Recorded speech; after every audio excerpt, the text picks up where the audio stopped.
Yaa akkam jirtan hordoftoota keenya. Har'aan tan ammoo unit waanii baayoloojii and teeknooloojii kan jedhu kan laallu ta'a jechuudha. In grade 1 grade 11 keessatti jechuudha. Kutaa 11ffaa keessatti unitiin tokko waa'ee baayoloojii and teeknooloojii baayoloojii fi teeknooloojii haa ta'e maal jechuun maal jechuu akka ta'e tokkoon kan laallu ta'a barattoota keenya. Kanaafuu akka inni hordoftan affeerraa kooti jechuudha. Asitti akka paaraamiidaatti kakaa'eerum jechuudha. Step isaati. Step of saayinsii jechuudha. Sadarkaalee saayinsiiwwan yookaan fedhiiwwan namummaa itti jalqabame jechuudha. Saayinsii kayyooon saayinsii inni kompleksii bakka jiru bakka buutee jechuudha. Amma kun asitti atoomii yookaan elektiroonii orbitii sirra naannoo itti kanaan jettan ta'ellee jechuudha. Akkuma asirratti agartan asitti kompleksii ta'uu isiiti barattoota keenya. Kompleksii ta'uu saayinsii mataan isii kompleksii yookaan haalaan keessi isii jechuudha. Internaaliin isiidha. Kompleksii hoggaan jiru you know it well because you are familiar with this, isn't it? Kanaafuu inni beektan jeeyyaata kompleksii jiru yookaan waan ari'aa miti jeeyyaata isiniif jechuudha barattoota. Let's move on. Seeks to improve akka maal godhuudhaaf wantoota guddisuudhaaf barbaadan ol guddisuudhaaf jechuudha. Informs yaadota adda addaa jechuudha fudhatanii jechuudha. Oduuwwan garaagaraa jechuudha. Demand is more akkasumatti illee wanti fedhiin isaanii jechuudha ni guddate jedha. Akkasumatti illee demand is more jedhamanaanis jechuudha. As gaafa dhufu society hawaasni jechuudha bifa kanaan ta'e asitti benefit form jedha. Wanni isaanii san jechuun bu'aan isaanii san ni uumameef. Barattoota asitti immoo makes life easier jireenya isaanii san salphaadhaan kan gaggeessan jechuudha. Teeknooloojii akkuma agartan kunoo bifa kana jechuudha. Teeknooloojii yookaan jennu bifa teeknooloojiyaa yookaan modernize kan ta'een jechuudha. As you can see, technology is the use or application of scientific knowledge for a specific goal or purpose. Teknoloojii kun jechuudha fayyadamiinsa saayinsii beekumsa saayinsawaadha. Kan beekamaa ta'e tokko jechuudha. Ijoo kaayyoo wayii kan ta'e jechuudha. Parpasii kan qabu jechuudha. Bifa kanaan diroo godhee isin agarsiisa bifa diyaagiraamiitiin bocee sammuu isin keessa kaa'uu barbaadee kitaabni keessatti isin yaalaa jiru jechuudha. Bocee jechuudha isin keessa kaa'uu barbaadee. Saayinsii jechuun bal'ina bifa kanaati kompleksii akka ta'e isin agarsiisuuf jechuudha. Bifa diyaagiraamiitiin shawuu isin godhee jechuudha. Akka paaraamiidaa fakkeessee jechuudha. Steppii isiidha jechuudha paaraamiidaa jennu you know it's well.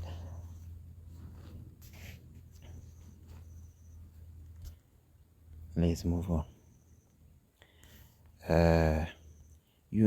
Unit learning outcomes wantoota unit kana keessaa dhufan jechuudha. After the successfully completion of this unit, asitti completion of this unit yookaan jiru asitti naawanii complete yoo ittanii dandeessanii complete completion is naawan waan ta'eef bifa kanaan barreeffame jechuudha. Nawwattan jeeyyaata barattoota completion hoggaa jiru naawaniidha. Complete jettanii dandeessan jechuudha. Complete immoo I got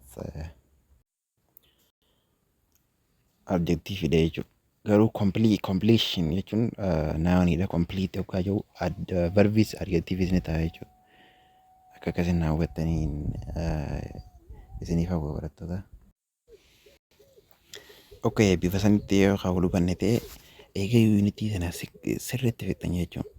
Unitii sana after successfully completion of this unity, the student will be able to kana barattoonni kana beekuu baay'ee kana beekuu danda'u maal adapt technology from nature uumamarraa jechuudha. Haalli teeknooloojiyaa wanni kun akkamii akayyoo adapt godhuu baruu qaba jechuudha. Illustrate the impact of biology and technology on society and natural world wanta biology qabu jechuun impact inni qabu. Impact yookaan jennu type of tu jira positive impact and negative impact jira. Kana saayinsii if danda'e jechuun negative impact inni positive impact yookaan jiru. Kanarraa illustrate akka gootan jechuudha bifa illustration ilaaltan impact of biology technology uummata irratti jechuudha hawaasa irratti natural uumama lafaa irratti jechuudha maali impact isaa what does it have impact on the society and although the natural world uumama lafaa kana irratti jechuudha maali impact isaa jechuudha waan dhiibbaan inni geggeessu bu'aan isaa ta'u maali negative impact in miidhaa positive impact yeroo warra bu'aa isaati jechuudha. Akkuma beektan positive and negative is clearly defined. If I want to indicates the benefit of biology to technology and vice versa. Or indicate ka goto jechuudha bu'aa isaa jechuudha. Firii isaa jechuudha biology technology dha. Technology dhaan argite jechuudha. Maali jiru akkasitti wal dorgomsiiftanii jechuudha. Wajjin hubattanii define ka gootan taa'ee jechuudha. Unity tanaaf ittiin booda recognize ethical issues in biology. Akkasumatti illee haala gartee ethicalota yookaan amaloota jechuudha behavior ethical yookaan jennu as you know in civic as civic or citizenship keessatti akkuma beektan ethical is not I'm familiar with you. Ethically waan isinii wajjin adda ta'e yookaan hariyaame isiniif jechuudha. Isaan san issuun isaan qaban maali dhimmoota akkamii bioloojiin kun waa'ee ethicalii san irratti kan inni qabu maali haa jiru haasuu qabdan jechuudha. Eegayyuun itti anaafettan jechuudha. 1.1 Learning from nature uumamarraa barachuu. After the successful completion of this section, the student will be able to learn technology from nature. Asirratti learning competence yookaan content isaanii ana yookaan barattoota waan barbaachisaa ta'e wanni kun yeroo iddoo asirratti yeroo maaliif ilaa guddu maaliif let's get into the topic or stop beating around the bush jechuu dandeessan. Cut to the chase jechuu dandeessan barattoota maali jechuun koo asirratti maali moggoo hin deddeemini itti seenii murteessee yookaan ittiin maaliif hin seene jechuu dandeessanii garuu asirraa I'm not running or beating around the bush. I'm beating around the point. Ijoo waan ta'e irratti kan zooraa jiru yookaan ittiin marsee ittiin qabsaa'aa jiru yookaan ibsuudhaaf isiniif yaalaa jiru jechuudha. Akkuma asirraa agartan kun suuraa asii kanarraa kitaabni keessan bifa adda ta'een jechuudha. Bifa recognition yookaan isin yaadachiisuudhaaf draw godhee in your mind set godhuudhaaf bifa kanaan isinii kaa'ee jira. As you can see on here. No, asirratti yoo xiyyaa kana agartan ta'e no as the center isii ta'e jechuudha. The center accuracy kennuun jechuudha. True value yookaan accuracy jennaani ana saayinsii keessatti kaawwata sagalitti laatan jee yaada. Garuu kaarikulamii ammaa kanarratti kutaa sagalchina kaarikulamii yeroo darbee irratti garuu kanuma boqonnaa kanarra jiru boqonnaa jalqabaa kanarra jiru ture jechuudha. Ammaaf ammoo for recognition or informing you this is enough to you. Isi yaadachiisuudhaaf kun isin jaalatee yaada akkuma agartan asirratti accuracy yookaan true value warra jennuuni.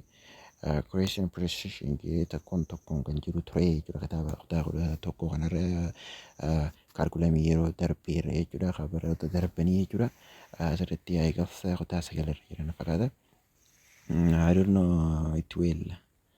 You can find it on there. Achirraa garuu dandeessan jechuudha. Let's move on. akkasitti handhuura yookaan meenii ijoo san akkasitti waraanaa jira jechuudha. Nuti akkanumatti wanni qofarra naanna'aa jiru jechuudha.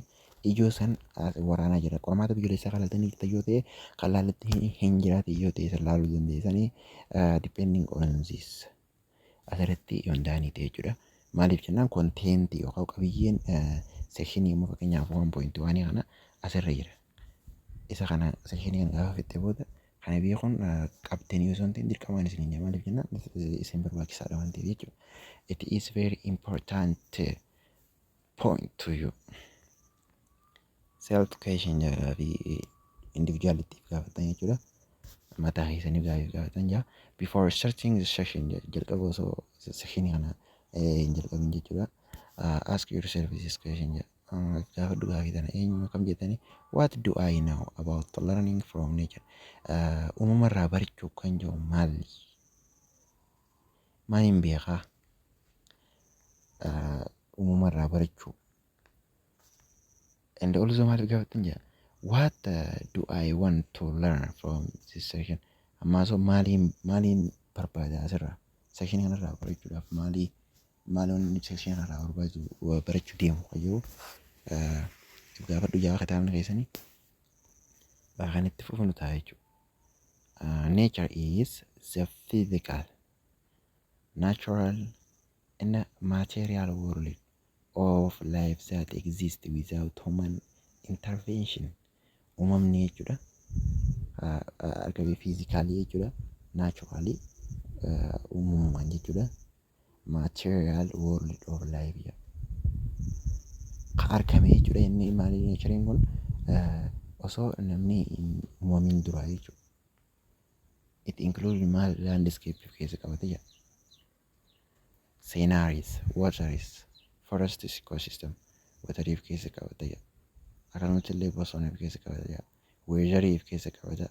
Organismiif keessa qabata. Geology, celestial badii warreen jechuudha keessa qabata. Inanimate object jechuudha. ETC hayyuu kanneen akkasitti include godhaa jechuudha. So namoonni uumamin jechuudha.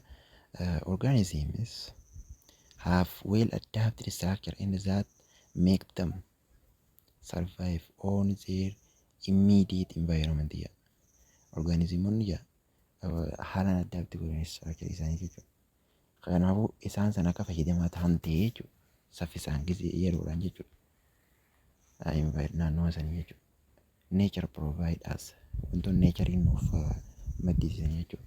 With durable structure and forms which can be developed as functional and applicable machines.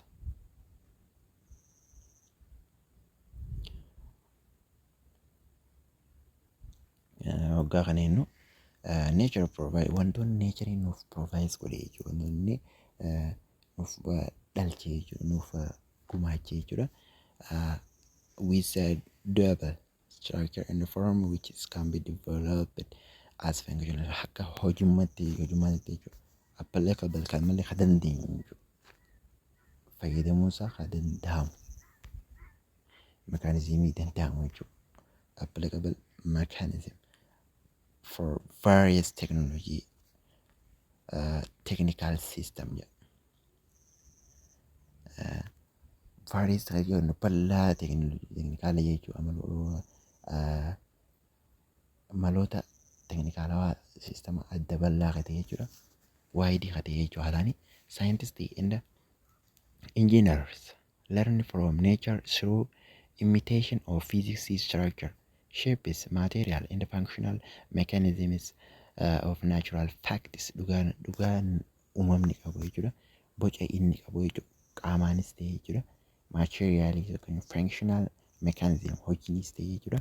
Kan sirriitti jechuudha hubatan jechuudha. Eenyu scientist and engineer warra scientist engineer ta'e uumamarraa bifa saniin baratan jechuudha. The better their understanding the diverse nature of biological material. Ni hubatan isaan ijoolletti jechuudha. The better their better better jettanii dubbachuu dandeessan. Better jettanii dubbatan garuu warra kaan better jedhanii dubbatan. Better jedhanii dubbatanii waggaa pronounce godhan jechuudha. It doesn't matter rakkoo kan qabu garuu akka feetan pronounce godhaniif for simplicity according to African accent jechuudha. American accent American accent isaanii jechuudha. Warra American better jedhanii dubbatanii xiqqeeshaa illee dubbee jechuudha. Soft D jedhaniin D laafaa jechuudha. T kana D laaffisa akka D laafaadha. Better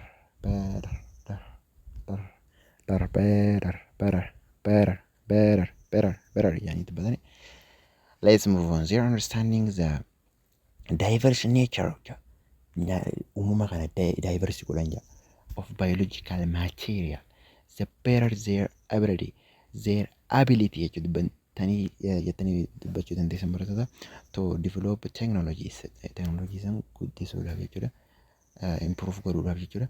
Using imitation of nature, they can sketch the biological structure, design functional mechanisms, and turn into more efficient technologies at micro or large and nano, very small scale through imitation.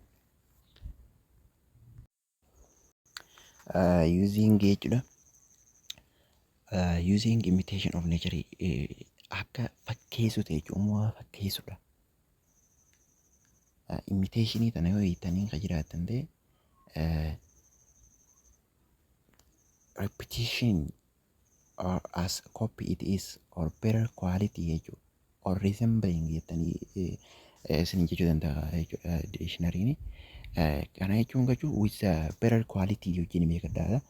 Better quality yookaan jennu better quality jechuudha. Better quality yookaan qulqullinummaa isaa san ka fooyyaatii jechuudha barattoota. Uumama fayyadamanii gisee kaan iskach kaasuu danda'an jechuudha. Maal biological structure biologicalidha. Design functional mechanisms design godhanii draw godhanii kaasanii jechuudha. Agarsiisuu danda'anii jiran jechuudha. Turn into more efficient technologies jechuudha. Akkasumatti illee akka agartee teknooloojiin kun jechuudha. Gatii qabeessa yookaan milkaa'aa akka ta'e jechuudha. Hanga sadarkaa guddaatti micro yookaan macro at micro yookaan large jira kitaabni keessanuu large jechuudha guddaa jechuudha. Micro jechuun MI jenne MACRO micro or large jechuudha. Nano akkuma beektan xiqqoodha very small jechuudha. Scale hanga akkasitti jechuudha. Imitation keessatti jechuudha. Kan ittiin hubatan ta'e jechuudha saayintistoonni. Let's move on. The design and the adaptation of many technology we utilize today imitated natural working systems. Designoonni nuti irra fayyadamaa jirru kun adapt goonee jechuudha. Teknooloojiiwwan hedduu keessatti jechuudha. Irra itti fayyadamaa jirru kana jechuudha. Imitate dhufee jechuudha. Nature uumamarraa jechuudha. Resemble godhan fakkeessanii uumama.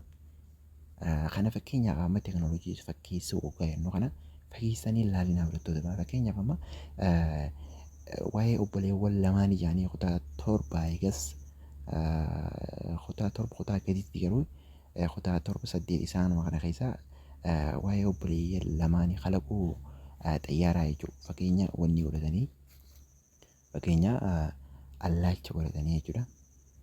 Allaattii yookaan allaacha godhatanii wanni kalaquu danda'anii jechuudha. Xayyaara jechuudha. Akkasuma dooniis qurxummii ilaalanii jechuudha. Kana jechuun imitation, resembling fakkeessuu, replication as copies with better quality jechuudha. Quality adda quality dinqisiisaa ta'een jechuudha. Quality bareeda qulqullina bareedaadhaan kan buqqisiisuudhaaf yookaan maddisiisuudhaaf yaalaa turanii yaalaa jiraniisa jechuudha. Fakkeessanii jechuudha barattoota. Bifa sanii akka akkasiin hubattanii barbaada. Gaafiin asitti what are technology imitated from nature? Teknoloojiiwwan kun maali imitated ta'aniif uumamarraa jechuudha. Uumamarratti ilaalanii madduudhaaf yookaan uumamuudhaaf uumamarraa ilaalanii uumamarratti fakkeenya godhatanii asitti lafa qabu jechuudha. Maaniidhaan jechuudha yookaan door yookaan maanar kennu kanaan jechuudha. Uumama namaatiin jechuudha kan kalaqamaniif jechuudha. Maali?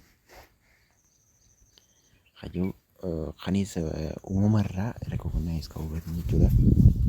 Uumamaa malee ilmi namaa egaa osoo uumama hin ilaalin osoo uumamarraa uumaa recognize hin godhin osoo waa tokko hin hubatin akkanumatti lafaa fi isarraa fi akkamitti wanta kompiiteessuudhaaf yaalare. I guess it is some powerful akkan yaadutti hin danda'amne jechuudha.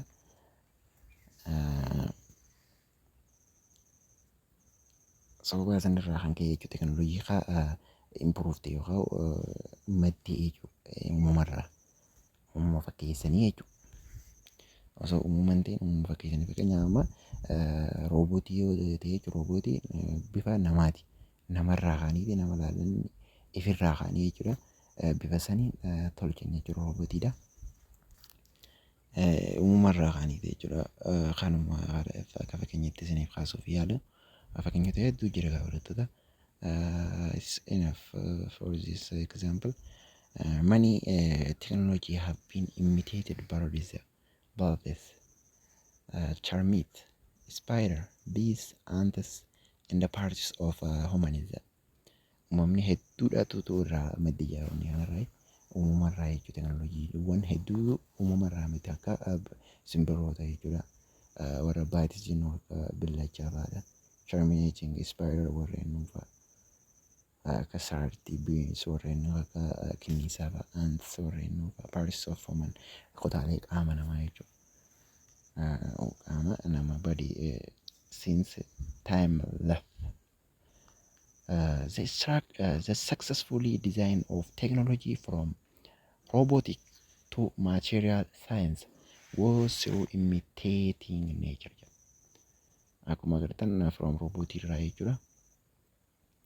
Akkaan yoo jechuudha as a sort of example for simplicity jechuudha. Simply put yookaan simplicity yookaan salphaadhaan jechuudha. For example dhaab jechuudha robotic of material science was through imitating nature. Uumamarraa kan burqa'ee jechuudha fakkeeffamee jechuudha. With better quality jechuudha jechaa ture jechuudha. Asittis kitaabni keessan wanni godhuuf yaalaa ture jechuudha. Nature imitated technology and architecture is architecture ni warra waa diroo godhu warra waa kaasu jechuudha. Imitate technology jechuudha. Uumamni teknooloojiin akka bal'atu yookaan uumamu kudii jechuudha uumamni. Giriikoo teeppee, Giriikoo fiit. Isaan kun hundinuu exemplary wajjin jiru barattoota. Isaan kun hundinuu jechuudha. Isin amma sadarkaa barumsa keessan yookaan leeveliin keessan ol siqee jira. Amma kana Google irratti jechuudha. Palm tree kan kanas kan laaluu dandeessan jechuudha. Maal palm tree akka ta'e maal akka resemblii isaa fakkeessanii maal godhan isa kana fakkeessuudhaaf yaaluudhaaf maal godhaa turan gayyuu laaluu dandeessanii. Isiniif hin dhaleessuu danda'a yookaan isin dhibboota illee kan isin dhaleessu barattoota. Fakkeenyaaf amma aanan jechuudha. Aanan horiidha. Aanan horiirraa kaanii jechuudha. Isa horii sanirraa kaaniitiin aanan ifi laaboraatoorii keessatti tolchuu jechuudha. Sadarkaa hangas takka irra ga'ee jechuudha teknooloojiin. Hangas takka irra ga'ee jechuudha teknooloojiin. Hammas muuvingii haala sochiin isaanii jechuudha. Sochii jechuudha haalli jiruuf jireenya isaan itti gaggeessan jechuudha. Uumamarraa kaaniitiin akkamitti kajoo bifa teknooloojiyaa ta'een jechuudha. Bifa modernize yookaan ammayyaawaa ta'een jechuudha. Kan bakka buusanii jechuudha. Kunis kanaan akka qabatan isiniif dhaama barattoota. nature inspired scientist and engineer in the serve of a reliable structure of knowledge area. Uumamni jechuudha nature yookaan uumama kennuun jechuun ni kakaasan jechuudha uummata saayintistoota yookaan injiinar warreen kana warra waa kalaqu jechuudha kalaqtoota ni kakaase isa jechuudha akka dhugaan jirtutti jechuudha as a reliable structure of knowledge idea and concept for which technology can be developed jechuudha akka teknooloojiin guddatu jechuudha kan kakaase jechuudha. Building were made through imitation of mound architecture of termites that have chimneys, constant temperature and humidity. Temperature dhaabbata jechuudha. Made through imitation of mound architecture termites that have chimneys, constant temperature and humidity. Example of technology that imitate nature. Nature imitate technology. One swallow nests have inspired the house building design. Akka is swallowing jechuudha. Akka manni ijaaramuuf jechuudha. Dizaayinoota adda addaatiin akka ijaaramuuf jechuudha. Shimbirroo mana shimbirroodha jechuudha. I guess nas yookaan bifa saniin akka hiikkatan dhaabadda. Weaving technology have been developed by using the formation of spider web. Akkamattillee teknooloojiiwwan kun akka weave ta'an yookaan bifa deddeebi'aa ta'e tokko jechuudha. Deddeebi'aa ta'e tokkoon turning by turning jechuudha. With equal distance. Kana waa'ee weebiidhaa haa baratan ta'an keessumatti duree if danda'e weebii what does it mean weebii type of weebii haa jiru weebiiwwan gosoota weebiidhaa jechuudha meeqa jira haa jiru kan baratan ta'a jechuudha barattoota. Have been developed studying formation of spider web. Wave of technology kana kennu kun khayra guddate yookaan irraa uumame sababa eenyu ilaalanii jechuudha mana sharaarrattiidha jechuudha. Sharaarratti ilaalanii irraa develop ta'e jechuudha. Building have been made through imitation of the mound architecture or termite. This building mimic termite mound architecture that has chimneys with constant temperature and humidity. Example of Eastgate Center in Hargeisa. Kunis qabbanarraa itti dandamachiisu haa dandamachiisu temperature namaatii wajjin kan walitti dhaabbataa ta'e tokko jechuudha. Konstaantii haa ta'e dhaabbataa ta'e jechuudha. Wajjin kan irraa ijaarame jechuudha. Kunis kanaan akka hubattan abdadha. Termiting mound yaa'inni kun akkuma agartan asirraa kan agarre jechuudha. Isa kanarraa tolee sababa kana jechuudha. Asirraa Eastgate building bifa kanaan ijaarame jechuudha. Kana uumama resemble godhatanii fakkeessanii tolchan jechuudha barattoota. Mound inspired architecture for Eastgate building jedha. Akka isaan Eastgate building ulaa asii tana tolchuudhaaf isaan kakaasee jechuudha. Isin hubattanii barattoota. Hararii keessatti jechuudha. Hararii center Hararii East Harar keessatti jechuudha. Kun akka isaan geetii san yookaan ulaa san jechuudha. Kaarra san akka ijaarrataniif fakkeenya yookaan inspire godhee jechuudha kakaasee jechuudha. Waan akkanaa dandama qayyoo uumamarraa ilaalanii achirraa fuudhanii fakkeessanii jechuudha. Bifa kanaan kaawwatan jechuudha warri Harariidha jechuudha. The first heavy aircraft technology was designed by imitating birds. Aircraft warra samii keessa bararu jechuudha. Karaa gabaabaa warra samii keessa bararu jechuudha. Fakkeenyaaf amma helicopteras yoo ta'e jechuudha. Xiyyaaras yoo ta'e airplane warreen jechuudha. Isaan kun hundinuu jechuudha eenyu fakkeenya godhatanii simbirroota jechuudha. fakkeenya godhatanii akkuma reefu allaachee ture jechuudha. Aircraft engineer designed architecture wings and their flight technique by imitating the wings of birds and bats. Kunis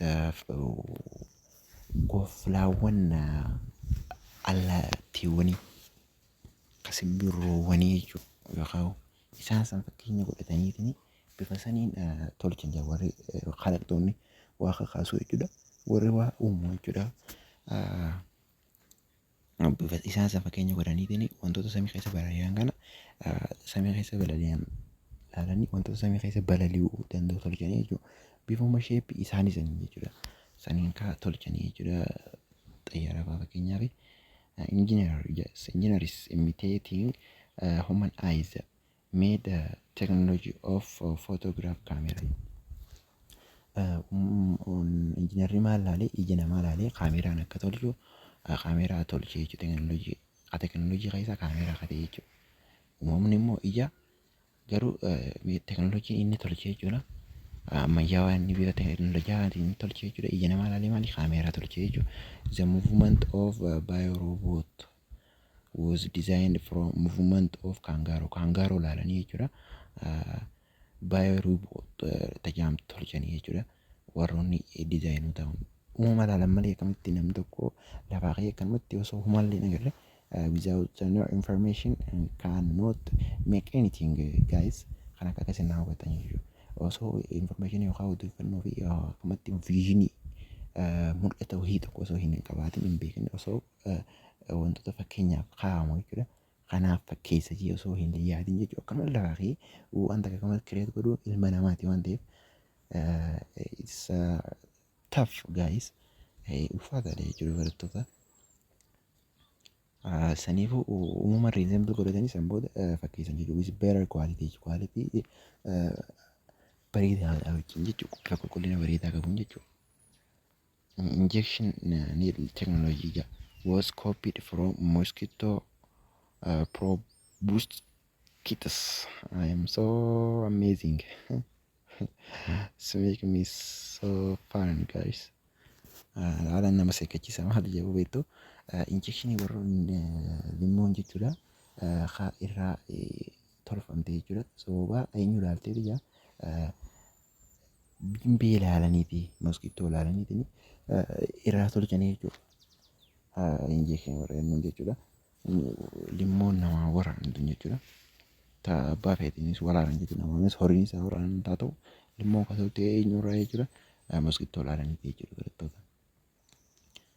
No akkuma asirratti agartan lukaatii asiin ta'an jechuudha. Proboscis qacamu kun wanni isaadha jechuudha moskitooti. No as kana ilaalanii bifuma saniin tolchan jechuudha. Injection needle qacamu no asuma kana ilaalanii fakkeenya injection needle imitated from mosquitoes proboscis qacamu jechuudha. Anteenaa isiisan jechuudha. Proboscis qacamu kun wanni isaa sanii jechuudha moskitoota. Bimbee sanii jechuudha. Isa ilaalanii irraa tolchanii jaalattoota. Okay, isa saddeettaffaa sensors of electrical device were imitation of biological neuron.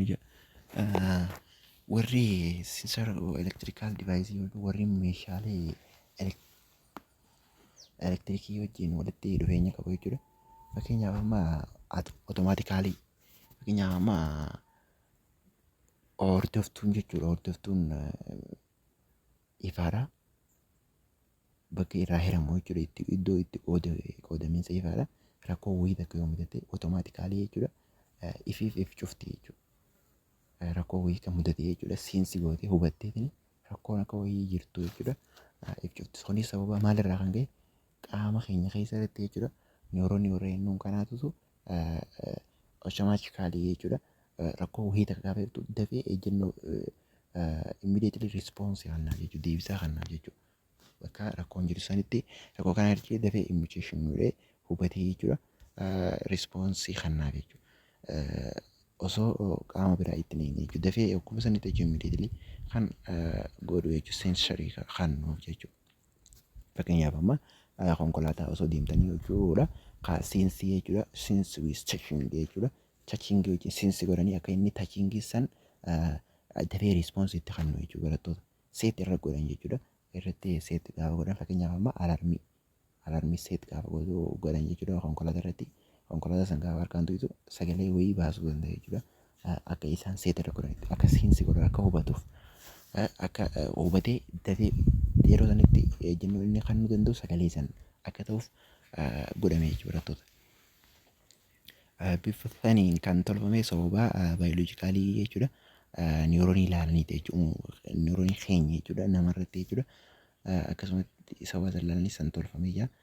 Cutting soldier was imitated from nature of the sharp teeth of animal. Murtuun jechuudha. Murtuun maashinii hodhituu jechuudha. Wanta waa murtuudha jechuudha. Maalirratti ilaalamee jira. Wanta akka ittiin kuttu yoo cutting saws was imitated. Maalirraa uume kunis animaalii sharp jedhamu tiizii ilkee isaa sanirraa jechuudha. San ilaalameetiin tolle jechuudha. Synthetic bulletproof vest imitation from spine silks of a spider. Synthetic bulletproof warreen kun eessarraa vestee jira. Wanni spaayidarii irraa jechuudha. Sharaarattii irraa naannoo isiin ittiin wanni gosa sanarraa kan ittiin tole jechuudha. Sallaalanii jechuudha. Kan fakkeenya godhatanii sanirraa kan tolchuu danda'u. Synthetic bulletproof vest kennuun kana achirraa tolchan jechuudha. Ceramics are the imitated nature of cracks resistant shellfish exoskeleton. Kajawra ceramic kajamu tolche. Robot arms was imitated from elephant turkey. Roboti armiin sidaa jechuudha. Roboti irraa armiin robot maalirraa jechuudha. Elefantii jechuudha. Fakkeenya wanni godhatanii jechuudha. Arba godhatanii jechuudha. Kan irraa tolte jechuudha. Arbicha kumbii arbaasan jechuudha. San fakkeenya godhatanii reezimbilii fakkeessanii jechuudha barattoota. Akkasitti uumama ilaalaniiti malee namni kan lafaa kee wanta akka tolchuu hin danda'u. Akkuma asirratti bifa bocaatiin isin yaalaa jiru kitaabni keessan. Robotic arm is imitated from elephant trunk. Yoo kanarraa armii roobootii hatee jechuudha. Irree jechuudha. Irree roobootiin qabdu maal ilaalameeti jechuudha. Kumbii isaa kana kumbii elefantiidha ilaalaniiti jechuudha. Arbaa ilaalaniitiin tolchan jechuudha.